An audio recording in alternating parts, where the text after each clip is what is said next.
আজ আমি পরিচয় করিয়ে দিচ্ছি তরুণ উদ্যোক্তা নবম শ্রেণীর শিক্ষার্থী সানাউল্লাহর সাথে। সানাউল্লাহর বাড়ি কিশোরগঞ্জ জেলার তাড়াইল উপজেলায় তালজাঙ্গা ইউনিয়নের আড়াইউড়া গ্রামে। পড়াশোনার পাশাপাশি নিজ বাড়ির আঙ্গিনায় গড়ে তুলেছেন হাঁসের খামার। একদিনের হাঁসের বাচ্চা কিনে এনে 12 দিন লালন পালন করে তারপর বিক্রি করে দেন সানাউল্লাহ। 3400 হাঁসের বাচ্চা, ভালোই ইনকাম করেন সানাউল্লাহ। নবম শ্রেণীতে লেখাপড়া করেও যে এরকম একটি উদ্যোগ নেওয়া যায়, সানাউল্লাহ তার প্রমাণ।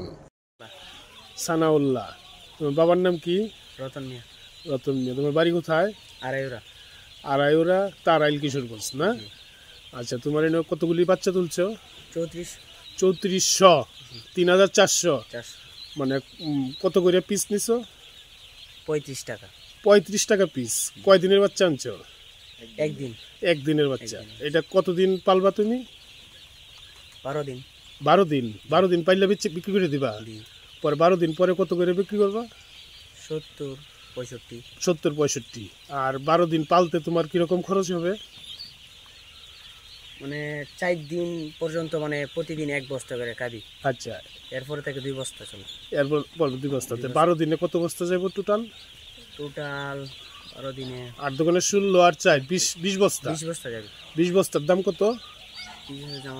56,000 টাকা। 56,000 টাকা। তো তোমার 70 টাকা করে বিক্রি করলে পরে কত টাকা লাভ থাকবে? এটা বাচ্চার উপর ডিপেন্ড, মানে বাচ্চা যত কম মরবে অত লাভ হবে। আচ্ছা। তো এনে কতদিন যাবত পালতাছো? 4 দিন। 4 দিনে কি মারা গেছে? 60টার মতো। 60টার মতো মারা গেছে? আরে, কেন মারা যায়? মানে বাচ্চা ধলা হয়ে যায়, 10 মিনিট পরে লাড়া দিতে হয়, তাহলে আর মরবে না। তুমি কতদিন যাবত কাজটা করতেছো? 4 দিন। মানে এই খামারটা কতদিন যাবত? এটা আমার নতুন, আর একটা আছে নতুন এই জায়গায়। এটা নতুন এই জায়গায় এটা নতুন। আর তুমি কতদিন যাবত এই ব্যবসা করতেছো? আমার আব্বা করতেছে 1 বছর। 1 বছর যাবত। তো মোটামুটি ভালোই হয় না? 12 দিন পর পর সেল দেওয়ালাও?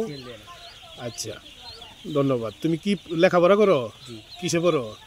9-এ। ক্লাস 9-এ। কোন স্কুল? কিশোরগঞ্জ। তো এটা দেখাশোনা তুমিই করো না? মানে আমি বাড়িতে আমি দেখাশোনা করে আব্বা। ও আচ্ছা, ধন্যবাদ।